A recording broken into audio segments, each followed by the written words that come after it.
2023 ഇറങ്ങിയ വഷ് എന്ന് പറയുന്ന ഗുജറാത്തി മൂവിയുടെ ഡയറക്റ്റ് സീക്വലാണ് 2025 ഇറങ്ങിയ ഒരു വഷ് ലെവൽ 2 എന്ന് പറയുന്ന നെറ്റ്ഫ്ലിക്സിൽ ഇപ്പോൾ സ്ട്രീമിംഗ് അവൈലബിൾ ആയിട്ടുള്ള ഈ ഒരു സിനിമ.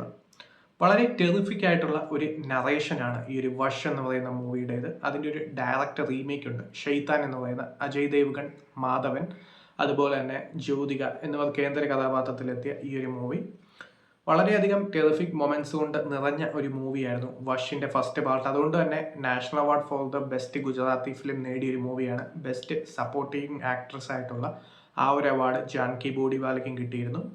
സോ അങ്ങനെയുള്ള ഒരു എക്സ്പെക്ടേഷനുള്ള മൂവിയുടെ രണ്ടാം ഭാഗമാണ് വഷ് ലെവൽ 2. എക്സ്പെക്ടേഷൻസ് അനുസരിച്ച് ഭയങ്കരം ഒരു എഫക്റ്റ് ഉള്ള ഒരു സിനിമയായി മാറുന്നില്ല എങ്കിൽ പോലും നല്ലൊരു വില കളയാത്ത ഒരു സീക്വലാണ് വഷ് ലെവൽ 2. ഒരു ഹൂക്കിംഗ് ആയിട്ടുള്ള ആ ഒരു ഓഡിയൻസിനെ ഹൂക്ക് ചെയ്യുന്ന ആ ഒരു സംഭവങ്ങളൊക്കെയുള്ള ഒരു നറേഷനാണ് വഷ് ലെവൽ 2-ൻ്റേത്.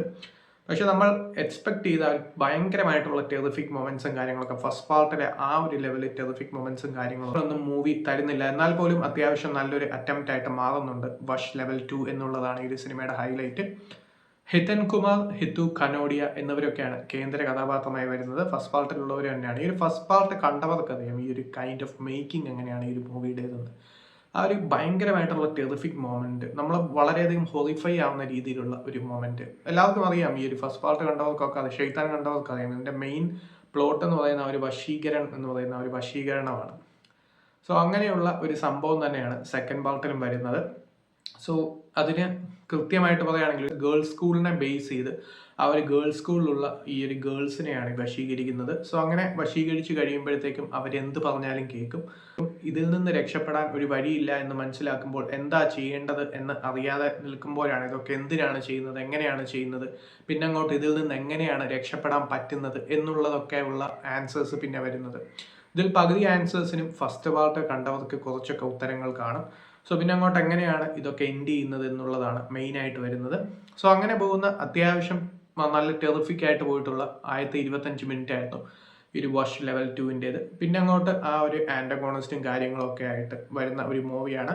ഹിതൻ കുമാറിന്റെ പെർഫോമൻസ് എടുത്തു പറയേണ്ട ഒന്നാണ്. അതിൻ്റെ കൂടെ തന്നെ ഈ ഒരു ഹിതു കനോഡിയയുടെ പെർഫോമൻസും എടുത്തു പറയണം. പ്രോട്ടഗോണിസ്റ്റിൻ്റെയും ആൻറ്റഗോണിസ്റ്റിൻ്റെയും അതുപോലെ തന്നെ ജാൻകി ബോഡിവാലയുടെയും പെർഫോമൻസ് അത്യാവശ്യം നല്ല രീതിയിൽ വർക്കൗട്ട് ആയിട്ടുണ്ട്. സോ അങ്ങനെ പോകുന്ന ഒരു മൂവിയാണിത്.